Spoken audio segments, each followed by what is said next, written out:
बोलो सनातन धर्म की जय, वीर बजरंग बली भगवान जी की। पूज्य श्री बागेश्वर धाम सरकार जी हमारे बीच में 25 मार्च से 29 मार्च के बीच में जागृति बिहार एक्सटेंशन में पधार रहे हैं। हम उनका बहुत बहुत हार्दिक अभिनंदन स्वागत इस मेरठ की क्रांतिकारी धरती पर करते हैं। इस भव्य आयोजन में महाराज जी के द्वारा, बागेश्वर धाम सरकार के द्वारा भव्य हनुमत कथा और भव्य दरबार का आयोजन किया जा रहा है। भव्य दरबार 27 तारीख से है और जो भी वहाँ पे व्यवस्था है, किसी भी प्रकार की हमने कोई रसीद नहीं काटी है। और मेरा सभी भक्तों से निवेदन है, कोई भी रसीद लेकर आए उसे 1 रुपया ना दें। ये आयोजन सनातन कथा समिति के द्वारा हो रहा है, जिसमें हमारे मुख्य अध्यक्ष समिति के संजय त्रिपाठी जी, कितने लोगों के आने की संभावना है? महामंत्री जी राजेश खन्ना जी, मीडिया प्रभारी ऋषि त्यागी जी और कथा सचिव गणेश अग्रवाल जी, और संयोजक के रूप में हमारे बीच में राजेश सिंगल जी, अरुण अग्रवाल जी, सुमित सिंगल जी, श्री संजीव मित्तल जी और सभी सहयोजक गण, जिसमें सुमित सिंगल जी, अर्चित अग्रवाल जी, राजीव गोयल जी और विपिन सिंगल जी हैं और राजीव अग्रवाल जी हैं। इस कथा में लगभग जो हमने पंडाल कवर करा है वो 300 बाई 850 का है, जिसमें बैठने की व्यवस्था पूर्ण रूप से सुरक्षित है, बिल्कुल कवर किया गया है। उसमें लगभग 1.5 से 2 लाख आदमियों की बैठने की व्यवस्था है। आस पड़ोस में जो स्थान खाली है उसमें जैसे जैसे संख्या बढ़ती जाएगी उसे कवर करते रहेंगे। कोई भी स्टॉल इस कथा के बीच में नहीं लगाया जाएगा। खाने पीने का स्टॉल जो भी होगा इस कथा से बहुत दूर होगा। संख्या को देखते हुए जो भी निर्णय लिए गए हैं उसमें सभी ने ये निर्णय लिया गया है कि स्टॉल जो भी खाने पीने का हो कथा से स्थल से बहुत दूर हो। पार्किंग की व्यवस्था अलग रहेगी।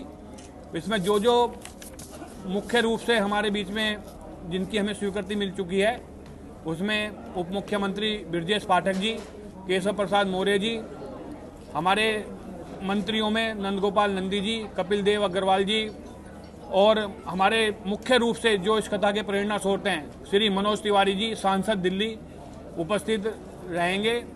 और जो जो जिन को हमने आमंत्रण दिया है उसमें अपने प्रदेश के मुख्यमंत्री माननीय सनातन धर्म को बढ़ावा देने वाले माननीय योगी आदित्यनाथ जी और उत्तराखंड के धामी जी को भी हमने आमंत्रित किया है। उनकी अभी स्वीकृति नहीं आई है, लेकिन उन्होंने हम आश्वस्त किया है कि हम आएंगे जरूर। और जो भी बाकी सूचना आपको सीसीटीवी मतलब जो भी आपको और कुछ पूछना है आप कथा के दौरान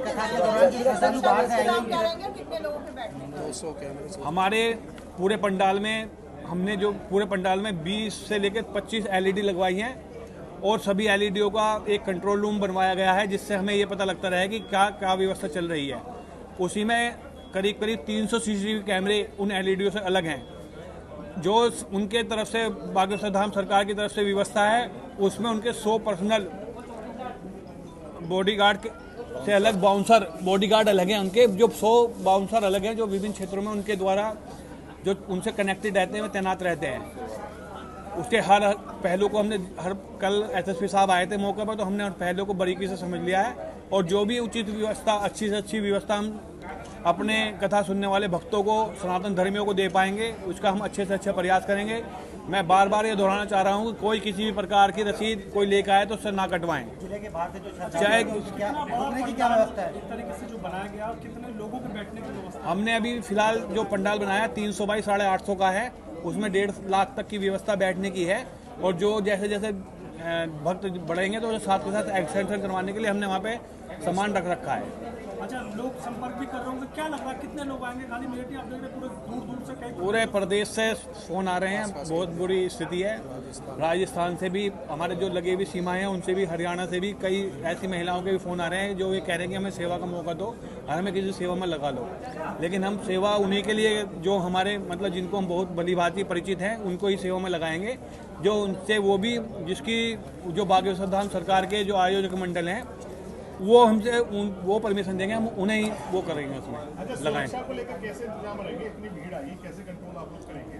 सुरक्षा को लेकर जो हमने पर्सनल अपने ब्लॉग बनाए हैं, मतलब हमने जैसे पिछली कथा जो हमारी हुई थी प्रदीप मिश्रा जी वाली, उसमें थोड़ी सी ब्लॉग ज़्यादा बड़े बन गए थे। अब क्या हमने ब्लॉग 1-1 हज़ार गज के बनाए हैं और उसी के हिसाब से उसे एग्जिट निकास और आने वाला अलग अलग स्थान बनाए हैं कि जिससे किसी को ज़्यादा लंबा ना चलना पड़े, थोड़ा सा गुजरे, थोड़ा सा एकदम बाहर। इस तरह से हमने व्यवस्था की करने की सोचे। बीच में गैलरी दी है, हर ब्लॉक के बाद एक छोटी गैलरी दी है कि जो किसी को मतलब कोई लघु शंका के लिए उठता है तो पूरा उसे पार ना करना पड़े, वो आराम से किसी को बिना किसी उसके निकल जाए।